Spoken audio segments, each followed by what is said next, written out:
ඕකේ අපි ඔන්න අද ටූර්නමන්ට්ස් ළඟ හින්දා කරාත ප්‍රශ්න පත්‍රයක් කරන්න තමා සූදානම් වන්නේ මොකද අපිට ටූර්නමන්ට්ස් ළඟයි මේ දෙසැම්බර් මාසෙයි ඒක හින්දා අපිට ටූර්නමන්ට්ස් ළඟ හින්දා අපිට කරාත ප්‍රශ්න පත්‍රයක් කරලා පොඩ්ඩක් දැනුම මුවහත් කරගන්න ඕන පොලිෂ් කරගන්න ඕන ආයි නේද දන්න ඒවා ආයි නැවත පොලිෂ් කරගන්න ඕන හරි ඕකේ දැන් අපි වැඩි කතා නොකී ඉතින් අපේ පාඩමට යන්කෝ නේද පේපර් එකට යන්කෝ ඔන්න කරාතේ ප්‍රශ්න පත්‍රයේ වයිට් බෙල්ට් ඉන්න අයට වයිට් බෙල්ට් හරිද yellow belt ඉන්න අයට මේ පේපර් සුදුසුයි මොකද මම වයිට් බෙල්ට් එක මම YouTube channel එක වයිට් බෙල්ට් වලින් ආරම්භ කරපු හින්දා හරි 2025 2026 අපි දැන් මේ ප්‍රශ්න පත්‍රය සාකච්ඡා කරන්නේ 2025 දෙසැම්බර් වලේ දවස් අපිට ආයි ටූර්නමන්ට් තියෙන පෙබරවාරි 2026 ආයි මේක බලන්න පුළුවන් හින්දා අලිරද්දා දැන් හරි නිපැයුම channel මෙතමින් මම තමයි channel මෙතන හරි ඔන්න යටින් ඉරක් අදින්න එකේ තියෙන ඔන්න පළවෙනි එක දශියන් හරි ඔන්න පළවෙනි උත්තරේ තියෙන ඉරියව්ව දෙක බ්ලොක් 3 5 7 සම්බරතාවයක් ගැනීම ඉරියව්වේ කියනකොට හරියන්නේ නැහැ නේ ඒක නිශ්චිත ඉරියව්වක් නෙමෙයිනේ නේද ඒක නිශ්චිත ඉරියව්වම කියන්න බෑ හරි අපිට මේක ගන්න බෑ හරිද ඒක ඔන්න ඒක බෑ මේක බෑ ඕකේ ඊට පස්සේ බ්ලොක් එක ඒ මොකද්ද ඒ නැසියක නොවේනේ පංචක ඒත් එහෙම ඔන්න සමබරතාවය ගැනීම ඉරියව්වකට ඔන්න ගන්න පුළුවන් දශි වර්ගයක් දැක්වෙන්නේ කුමන පිළිතුරේද සම්බරතාවය ගැනීම ඉරියව්වක් දැක්වෙන්නේ කුමන පිළිතුරේද හරිද හරි හරි කියපු ෂෝඩ පිටාන්නේ දැන් අපි නසන් මේ ඔක්කොම කාතාවල නම් ඕකේ මේ ඔක්කොම කාතාවල නම් ඒ වුණාට ජෙන් කුට්ටු රශියක දශි වර්ගයක් හරි ඊට පස්සේ මොහොන තේන පහරක් වැළැක්වීම හඳුන්වන නම ගෙදම්බරයි බ්ලොක් ඒක පපුවටයි බඩටයි විතරයි හොසා දශි දශි වර්ගයක් හිබාදශි මේකයි දශි වර්ගයක් මේක පපුවට එන බ්ලොක් එක ඔන්න මේක ආගියුකේ බ්ලොක් එක මුහුණට එන හරි මුහුණට එන පහර වැළැක්වෙන ආගියුකේ බ්ලොක් එක ඔන්න අපිට භාවිතා කරන්න පුළුවන් හරි ඔන්න ඊට පස්සේ කොහොමද ප්‍රශ්නේ අප කොමිට තරගාවලියේ පාරදීම සූදානම් සිටිය යුත්තේ කෙසේද උන පළවෙනි එක ජම්පින් දෙක ඩිපින් තුන නුවමින් හතර පහර දෙමින් මොකක්ද පිළිතුර ඩිපින් කියන්නේ ඩිප් ගහනවා ඒක හරියන්නේ නෑනේ නේද ඒක හරියන්නේ නෑ එතකොට නුවමින් ඒක හරියන්නේ නෑනේ නුවමින් නැහැනේ අපි එතකොට ඊට පස්සේ පහර දෙමින් කියලා තියෙනවා ඒත් හරියන්නේ නෑනේ පහර දෙමින් නෙමෙයිනේ අපි ඉන්නේ එකත් හරියන්නේ නෑ මේකත් හරියන්නේ ඔන්න ජම්පින් කියලා තියෙනවා ඔන්න පිළිතුර ජම්පින් තමයි උත්තරේ හරි ඔන්න පස්වෙනි ප්‍රශ්න අපහාර කිරීමේදී භාවිත කළ යුතු වචනය මේ ෂෝඩාන් කියන්නේ මම පස්සේ උගන්වන්නම් ෂෝඩාන් අපි කාත කරනකොට හිනාන් ෂෝඩාන් ෂෝඩාන් කියනකොට අපි කියන්නේ ෂෝඩාන් විතර. හරිද?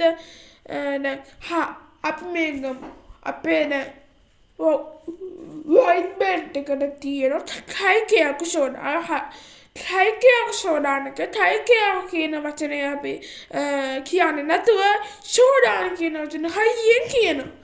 හරි. එතකොට ඒක කාතවල යූස් කරනවා. කොසා දශි එක දශි වර්ගයක්. කමයිතේ කියන්නේ මොකද්ද? රැඳී සිටින්න. ඔන්න ඔස් කියන එක නම් අපිට පිළිතුර වශයෙන් ගන්නට පුළුවන්. ඕකේ.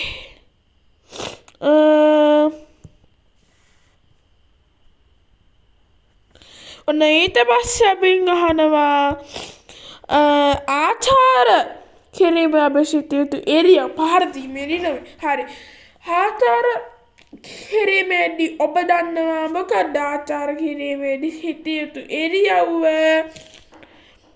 හේසෝකු දශි මුසුබි දශි තමයි පහර දෙමින් මෙතන කියලා තියෙනවා. හයිලයිට් වෙලා නැහැ. හැබැයි වරහන් ඇතුලේ දාලා තියෙනවා. පහර දීමේදී නොවේ කියලා.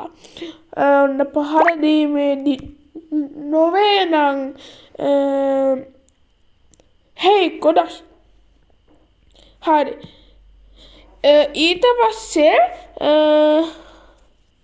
කයිකයක් ෂෝඩාන් කාතක අප සෑම විටම භාවිත කරන ඉරියව්ව හේ කොටසි නෙමෙයි හේසෝ කොටසි නෙමෙයි ෂිකෝඩසි නෙමෙයි. නජන් කුර්ත සාසි එක නම් නේද පංච් කරනකොට බ්ලොක් කරනකොට නේද හැම විටම අපි පාවිච්චි කරනවා. ඕකේ. හරි. ඔන්න කාත කිරීමට සූදානම් වන්නේ අපි ආචාර කිරීමෙන් ආචාර කරන්නේ වේගයෙන් ඉතා සෙමින් වේගයෙන්. මොකද පිළිතුර? වේගයෙන් නෑ වේගයෙන් නම් කීයටවත් කරන්නේ නෑ. ඉතා සෙමින් නෙමෙයි. ඔන්න නිකන් වේගයෙන් ඒත් හරියන්නේ. ඔන්න සෙමින් කියන පිළිතුර තමයි අපිට පිළිතුර වශයෙන් ගන්නට වෙන්නේ. ඕකේ. ඊට පස්සේ 9 ප්‍රශ්නයෙන් අහනවා කමයිතේ යන්නේ ජපන් භාෂාවෙන් කියන වචනේ සිංහලට පරිවර්තනය කරොත් රැඳී සිටින්න තමයි පිළිතුර. එතකොට කයිකයක් ෂෝඩාන් කාතකයේ භාවිත කරන බ්ලොක් එක මොකක්ද? එජුකේ බ්ලොක් එක නෙමෙයි දෙදම්බරයි බ්ලොක් එක තමයි පිළිතුර. එහෙට ඇති කාත කිරීමේ පංචයක කුමන ස්ථානයකට මුදා හැරේද? මොකද්ද? අපි පපුවට ගහන්නේ. මෙතන තියෙන්නේ සපුවටේ කියලා. නෑ මෙතන පා කරන්න ඕන. පපුවට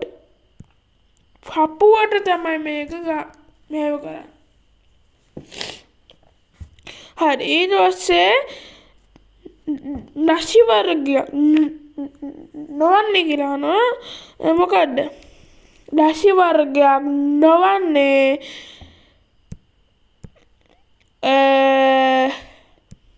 හරි. නශි වර්ගයක් නොවන්නේ තමයි කොසා මේක නෑ හොනේ කොකුත්සු. හරි.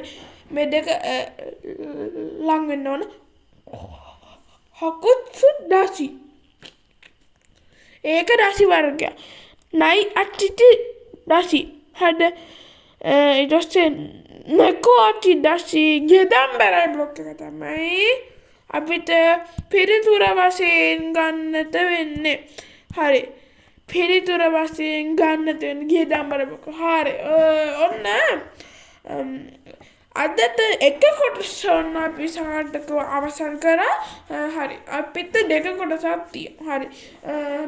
මේ පේපරේ ඔබ ආයි කරන්න වැරදි තියෙන දේවල් නේද? වැරදි තියෙන දේවල් ඒව හදලා නේද ආය ප්‍රැක්ටිස් කරලා ටූර්නමන්ට් එකට හොඳට ප්‍රැක්ටිස් වෙලා ටූර්නමන්ට් එකට ජයක් අරගෙන එන්න ලැබෙන්න ඕන. හරිද? හරි.